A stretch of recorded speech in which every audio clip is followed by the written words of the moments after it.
আসসালামু আলাইকুম। আজকে আবার নতুন একটা ব্লগ নিয়ে আসলাম। এই যে সবজি আনতেছি, গরিবের খাবার সবজি। না জামাইরে দিছিলাম একটু ব্লেন্ডার করে দিত, রসুন টুসুন আস্তে আস্তে ব্লেন্ডার করে ফেলাইছে, তাকে আমি এটা দালামু বাগারে এই ফুলকপি, আলু, সিম, টমেটো দিয়ে একটা সবজি করতেছি। সবচেয়ে বড় কথা ভাই, এই পৃথিবীতে কেউ কারোর জন্য নয়, এটাই বড়। পৃথিবীতে কেউ কারোর জন্য না। মানুষে ভাবে যে আমরা অনেক ভালোভাবে আছি, ভালো আছি। আলহামদুলিল্লাহ, আল্লাহর কাছে হাজার হাজার শুকরিয়া, অনেক ভালো আছি, আমরা অনেক ভালো আছি।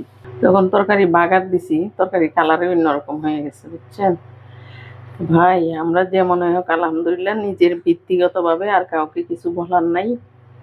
যে আমার ভিডিওটা দেখবেন, লাইক কমেন্ট শেয়ার দিয়ে আমার পাশে থাকেন, ভালোবাসা দিন বেশি বেশি করে। আমার যতগুলো প্রাণ কলিজার ভাই বোন আছেন সবার উদ্দেশ্যে বলতেছি, আপনারা বেশি বেশি করে সবজি খাবেন। সবজি স্বাস্থ্যের জন্য অনেক উপকারী। আমরা বেশি বেশি সবজি খাই, আপনারা বেশি বেশি সবজি খাবেন। সবজি স্বাস্থ্যের জন্য অনেক উপকার, বুঝছেন? আর সবাই ভিডিওটা মনোযোগ সহ দেখবেন। আর সবজি কিভাবে রান্না করে আপনারা শিখে বেশি বেশি সবজি খাবেন শীতকালে।